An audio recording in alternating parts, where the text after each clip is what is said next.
Everyone, this is Roshan here और आज हम लोग पढ़ने वाले हैं यूपीएससी का एक टॉपिक।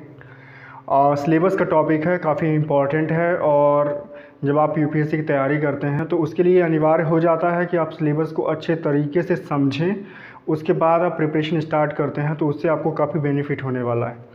तो जो जीएस पेपर 3 है उसका एक टॉपिक है सोशल जस्टिस, उसके बारे में हम थोड़ा सा डिस्कस करते हैं। वैसे इस टॉपिक के अंदर कई सारे सब टॉपिक भी हैं जिसके बारे में आपको जानना समझना काफ़ी ज़रूरी हो जाता है यदि आप अच्छे से तैयारी करना चाहते हैं तो थोड़ा सा हम देख लेते हैं।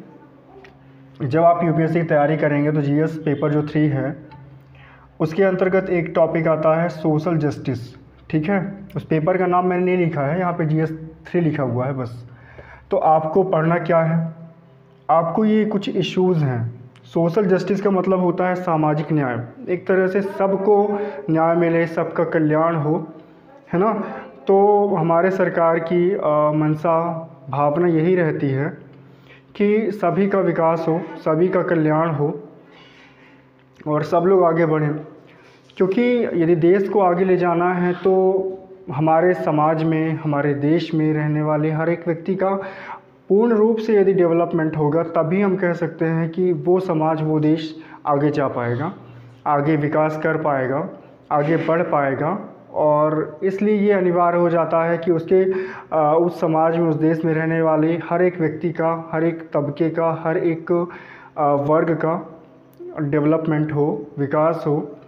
तो और ये विकास तभी हो सकता है जब हम उस समाज में रहने वाले हर एक वर्ग, हर एक जो सिस्टम है, हर एक व्यक्ति है, उसके स्वभाव के बारे में, उसकी क्या स्थिति है समाज में, उसके बारे में हम जानें, समझें।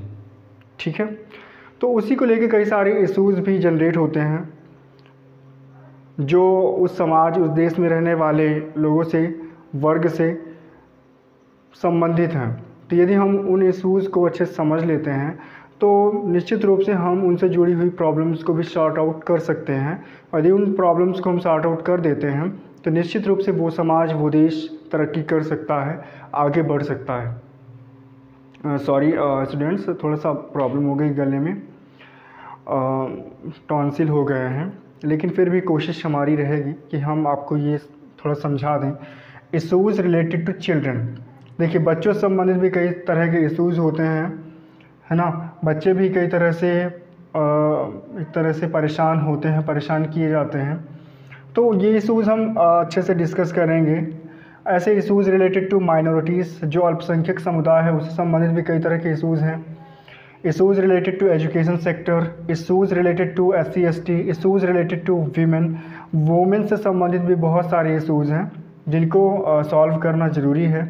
Issues related to elderly people, जो वृद्ध लोग हैं उनसे संबंधित इशूज़ हैं। Issues related to health sector, issues related to third gender and LGBTQIA, issues related to rural development, issues related to urban development और वेलफेयर स्कीम्स। तो ये सारे इशूज़ माइनॉरिटी से संबंधित भी हैं, चिल्ड्रन से भी है, एजुकेशन सेक्टर से है, SC ST जो काफ़ी कमज़ोर समुदाय वर्ग होता है, वुमेन से संबंधित है, एल्डरली पीपल से है, हेल्थ सेक्टर जो है उससे संबंधित इशू है, और ये थर्ड जेंडर काफ़ी न्यूज़ में रहा है तो इससे संबंधित भी इशूज़ हैं। रूरल डेवलपमेंट से संबंधित भी इशूज़ हैं, अर्बन डेवलपमेंट से संबंधित भी इशूज़ हैं जिनको एड्रेस करना, जिनको समझना बहुत ज़रूरी है। यदि आप अपने उस समाज का, उस देश का डेवलपमेंट करना चाहते हैं तो ये सारे इशूज़ आपको अच्छे से समझने पड़ेंगे। फिर उसके बाद आपको देखना पड़ेगा कि ऐसे कौन से प्रावधान हैं, ऐसे कौन से प्रावधान किए जा सकते हैं, ऐसी कौन सी योजनाएं, यहाँ पे इसलिए योजना के बारे में है, वेलफेयर स्कीम्स, ऐसी कौन सी वेलफेयर स्कीम्स हम ले आएँ ताकि इन सभी लोगों को बेनिफिट हो।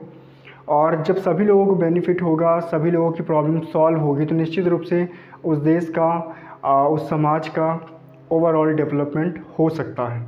ओके, तभी सभी को सोशल जस्टिस मिलेगा, तभी सामाजिक न्याय की जो ये सामाजिक न्याय को यहाँ पे लेने का जो एक मकसद है, उद्देश्य है, वो पूर्ण हो पाएगा। Okay, thank you.